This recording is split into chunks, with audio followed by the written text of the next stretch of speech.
Hi everybody, we're going to continue on with the double stop 7th chords and the 3-note 7th chords and inversions. Remember we were right here when we left off, and we were also associating that with the second string position. We're going to stay in the second string position and think about these next inversions as well with the second string position. Remember we have, starting on the 4th, 3rd and 2nd strings, we have the 3, 5, 1. So let's start with our 3. Now we got to find the flatted 7th, and we're going to find it right here on the 10th fret of the 3rd string. There's our double stop once again. Again, it has that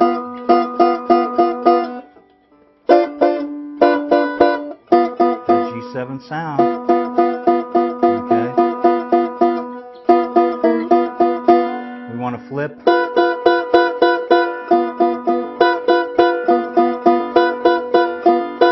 G7 sound.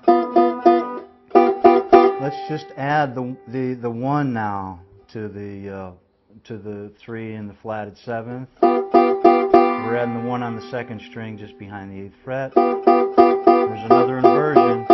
3-note G7 chord. Flip the 1 and the 4. Different color.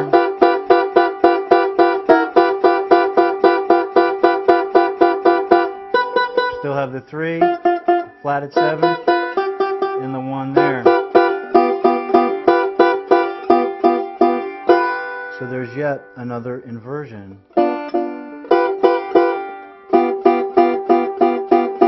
And actually, I'm just looking at the fretboard now, we can add the 5th here and do another G7 chord. And if you can do this on your own too as well, looking at the fingerboard. You can find the 3rd degree and flatted 7th degree. Find those notes on the fingerboard. You know what the notes are, so you can find it and experiment with these chords on your own. Again, we have the 3, flatted 7th, and now we're getting our 5th. That D note up here on the 12th. Flip it again. Another inversion. Okay. So let's keep moving on up the neck now. Let's keep our flatted 7th here on the 3rd string. Let's get our, now we're going to be associating this next positions with the bar chord again, just behind the 12th fret. So again, we have the 5, 1, 3. 5, 1, 3. There's our flatted 7th. Where's the 3? It's right there at the 2nd fret, or at the 2nd string, just behind the 12th fret. There's a 3 in the flatted 7th, double stop again. We got that sound of that G7.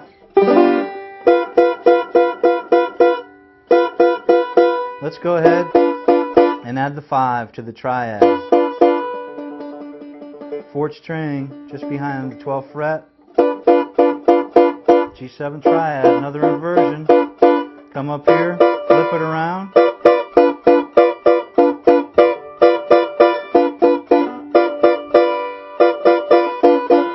Another inversion.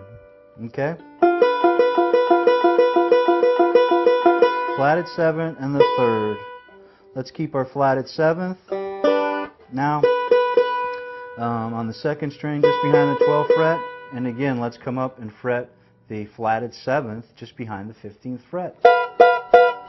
Another G7th. Double stop. Again, it's coming out of that 3rd string position, or the bar position. There's our double stop. There's a triad with the 1. There's our G note. 1, 3, flatted 7th. We want to just play a triad with the 5. Start on the 5, the 3, and the flatted 7th. We can do the pinch that way on the 4th, 2nd, and 1st.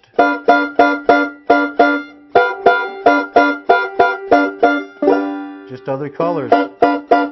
again, we can flip it to form our triads there. And this is where the neck is going to, this is where we already started to repeat ourselves at the 12th fret, because remember that 12th fret is just like the nut. So you can see how many inversions we got out of this G7th chord. And remember, all these 7th chords as well are movable. Okay, just like, again, we have the G chord, G major chord, A flat, A, B flat, B, holds true with the 7th chords as well. G7, A flat 7th, A7, B flat 7th, B7, C7, and so on. And whatever chord, again, going back to this major scale to find what the flatted 7th would be. Let's say we wanted to find a C 7th chord. Well, let's just start with the C chord, 4th position, okay, and go over that scale pattern that we already went over. Do, re, mi, fa, sol, la, ti, do. Do, re, mi, fa, sol, la, ti, do. We're starting on the C note, that's our root, and we can also count it out. 1, 2, 3, 4, 5, 6, 7. So there's our 7th of the scale. Again, we're going to flat it, drop it down a half step. So what's our flatted 7th now for the C scale? Well, it's a B flat or an A sharp.